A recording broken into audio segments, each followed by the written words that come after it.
जय आदिवासी, जय भील प्रदेश।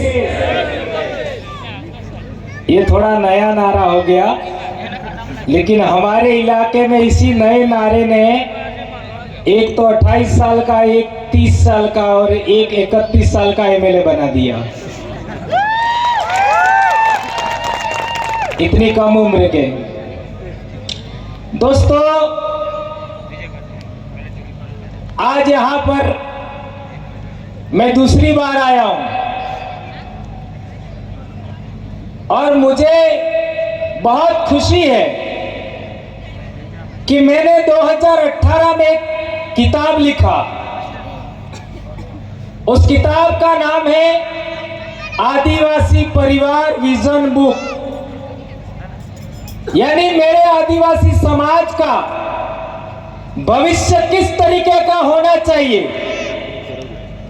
किस तरीके से हमारा समाज के अंदर हमारी जो कृषि से उपज पैदा होती है उसको प्राथमिक से द्वितीय और तृतीयक माल के रूप में कैसे डेवलपमेंट किया जाए, हमारी जो श्रम शक्ति है उसका डेवलपमेंट कैसे किया जाए और पूरे देश के अंदर आपका 47 एमपीज और 487 एमएलए किस तरीके से विधानमंडल में जाए और हमारे समाज की आवाज बने, उस सब के लिए मैंने आदिवासी परिवार विजन बुक लिखा।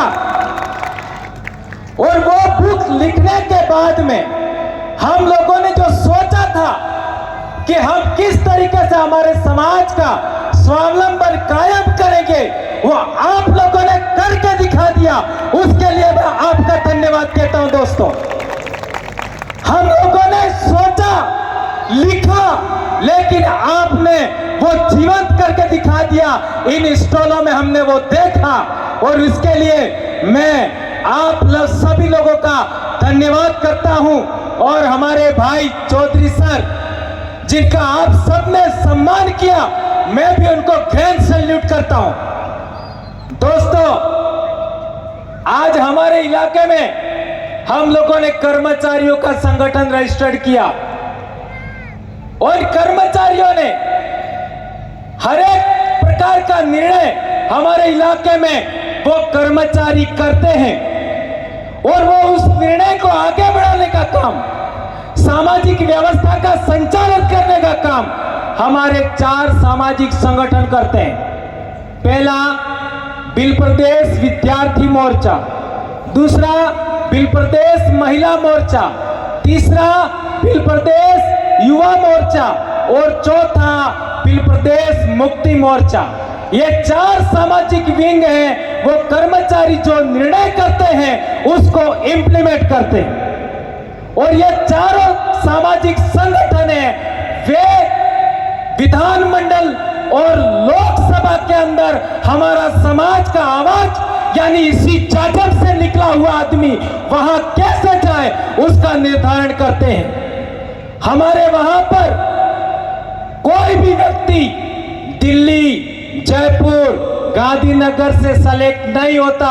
ये फार्मूला हमने विकसित किया है। ये बात आप लोग भी आने वाले समय में करिएगा, इतना मेरा आग्रह है।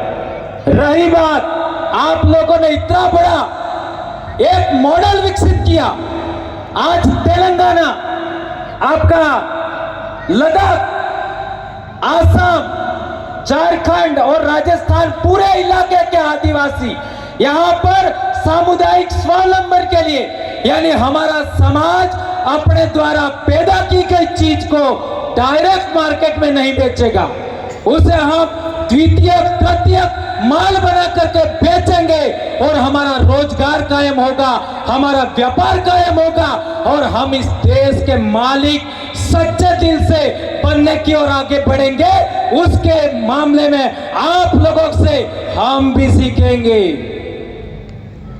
और मैं कहना चाहता हूं दोस्तों कि आने वाले समय में, आज हमारा इसी महीने में हम लोगों ने 1 तारीख से, आज कौन सी तारीख है, 13 तारीख, यानी 13 दिन पहले हमने निर्णय लिया था कि कि हमारे 5 जिलों में हम 1000 ग्राम पंचायतों में ग्राम एकीकरण समिति बना रहे हैं। उसका फॉर्मेट हमने तैयार किया, उसका रजिस्टर तैयार किया और उसी ग्राम एकीकरण समिति के द्वारा आपका ये जो फार्मूला है हम लोग वहां पर भी इंप्लीमेंट करेंगे।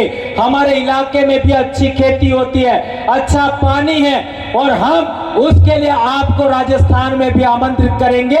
ये निमंत्रण आज से आपको है तरुण भाई। और तरुण भाई पिछले 1 साल से लगातार मुझे बोलते रहते आप ये करिए वो करिए, लेकिन अभी हम माइंड सेट कंप्लीट कर रहे हैं। लोगों का दिमाग एक निश्चित धारा में विकसित करने का प्रयास कर रहे हैं। हम लोग भी चाहते हैं कि पूरे देश के अंदर आदिवासियों का वैचारिक एकीकरण हो। हम लोग ऑफिस में बैठे हुए थे, चौधरी सर अमर सिंह जी ने एक बात बताया कि आदिवासी एक होना चाहिए लेकिन होता नहीं है। यह मेरे लिए बहुत दुख की बात है और इसका इलाज मैं जानता हूं। वो क्यों एक नहीं होता और उसको कैसे एक करना है, उसका फार्मूला हम लोग जानते हैं। आपको मैं एक साफ और सीधी बात बताना चाहता हूं। यदि आदिवासियों को हमें एक करना है और पूरे देश के आदिवासियों को एक मंच पे लाना है तो हमें आदिवासियों के इतिहास पर काम करना होगा। क्या पूरे देश के अंदर एक भी आदमी आदिवासियों के इतिहास पर बोलता है? क्या नहीं बोलता है? और बोलते तो कितना बोलते हैं? बिरसा मुंडा, टंट्या भील, जयपाल सिंह मुंडा, इससे आगे आदिवासियों के इतिहास पर कोई नहीं बोलता। तो हमारे सभी शिक्षक साथी, हमारे कर्मचारी भाई, उनको मैं कहना चाहता हूं आदिवासियों के इतिहास पर आप अपनी बात रखिए। अभी सिलवासा के अंदर हम लोगों ने बिल प्रदेश कैलेंडर बनाया और उसके पीछे पूरा आदिवासियों का इतिहास लिखा है हमने। उसको कोई माई का लाल चैलेंज नहीं कर सकता। और यदि कोई माई का लाल कहता है कि ये इतिहास गलत है, आ जाए भंवरलाल परमार के सामने पेश कर ले। मैं तो खुलेआम बहस करता हूं और चैलेंज करता हूं कि मेरे द्वारा बोली गई एक भी बात गलत है, साबित करिए। इसलिए मेरे दोस्तों, मेरे भाइयों, मेरी बहनों, आप लोगों से मैं आग्रह करना चाहता हूं कि हमारे इलाके में आप लोगों ने भी शिक्षक साथियों का एक बहुत बड़ा संघ कायम किया है और स्वावलंबन के लिए ये जो व्यवस्था कायम किया है, ये आप चीजें बना रहे हो, ये चीजें यहाँ देख करके हमें बहुत खुशी हुई। हम लोग भी बहुत सारी चीजें यहाँ से लेके जा रहे हैं और एड्रेस भी लेके जा रहे हैं, वहां से हम मंगवाएंगे। आज के बाद हम कहना चाहेंगे कि जो मसाले आप बना रहे हैं, साबुन बना रहे हैं, हम उसका इस्तेमाल जरूर करेंगे। एक बात मैं जरूर कहना चाहता हूं, हमारे समाज के अंदर 75 साल से आवाज विधानमंडल में क्यों नहीं उठी? उसका एक कारण है, एक कारण है कि हमारे नुमाइंदे कौन होंगे, हमारे जनप्रतिनिधि कौन होंगे, उसका सिलेक्शन हमने नहीं किया। क्या सही कह रहा हूं, गलत कह रहा हूं? उसका सिलेक्शन दूसरों ने किया। यदि 26 एमएलए गुजरात के आदिवासियों ने सेलेक्ट किए होते तो क्या केवड़िया का आदिवासियों की जमीन, आदिवासियों का देवस्थल पर सरदार पटेल का स्टैचू बनता? बनता या नहीं बनता? नहीं बनता। यदि तुम असली भीलों की संतान हो तो आप लोगों से मैं आग्रह करना चाहता हूं, ये जो आपका इलाके से आपका जो रोड बन रही है भारतमाला प्रोजेक्ट के नाम से, आपका ये जो कौन सा पार तापी वाली योजना और जंगल के नाम से जो हमको इन सभी के समाधान के लिए आने वाले समय में आपके समाज की जाजम, इसी जाजम से आपका जनप्रतिनिधि सेलेक्ट होकर के गांधीनगर जाने चाहिए और शेरों की संतान के समान दहाड़ने चाहिए। ये पढ़ लीजिए और ये बात आप लोग इंप्लीमेंट करेंगे, स्वीकार करेंगे तो ही मैं दोबारा आऊंगा, क्योंकि मैं किसी की परवाह नहीं करता। मुझे जो बोलना है मैं बोलता हूं और समाज के लिए बोलता हूं। इसलिए आप सभी से आग्रह है, हमारे देश के अंदर मेरी बहन, क्या नाम था, गावित, उन्होंने कहा था देख लीजिए मणिपुर का हालत, हसदेव का हालत, सातपुड़ा 7 डैम बना रहे, क्या होगा हमारे समाज का? हमारे भीलपट्टी के अंदर, हमारे पश्चिमी भारत के आदिवासी इलाके में सातपुड़ा इलाका जैसा कोई डेस्टिनेशन नहीं है। इतना बहुत बड़ा अच्छा जगह पर 7 डैम और पूरा सातपुड़ा को कितना टनल बना रहे, इतना बड़ा काम कर रहे हैं और हमारे गूंगे बहरे एमपी एमएलए कुछ नहीं करते। क्या वो हमारे जनप्रतिनिधि है क्या? मैं नहीं मानता उनको हमारे समाज का जनप्रतिनिधि मैं नहीं मानता। चाहे जो करना कर लो, लेकिन मैं तो बोलूंगा, कोई रोक नहीं सकता। इसलिए आप लोगों से आग्रह करना चाहता हूं कि आदिवासियों की जाजम से, आदिवासियों के बीच से सेलेक्ट होकर के जनप्रतिनिधि आगे जाना चाहिए। ये बात मैं कहना चाहता हूं दोस्तों। मेरा डोज बहुत हैवी होता है और कल भी देना है,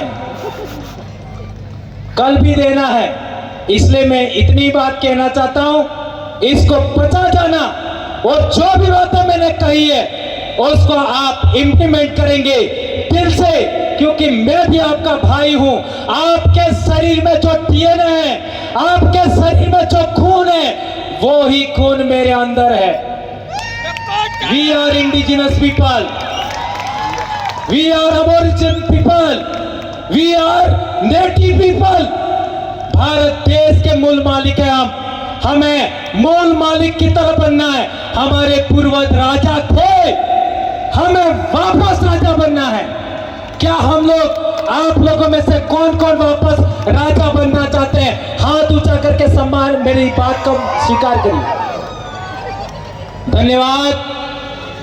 जय जोहर का नारा है, जय जोहर का नारा है, जय जोहर का नारा है। वनवासी नहीं आदिवासी है हम, वनवासी नहीं आदिवासी है हम, आदिवासी ही नहीं भारत देश के मूल मालिक है हम। जय आदिवासी, जय जोहर, जय भील प्रदेश।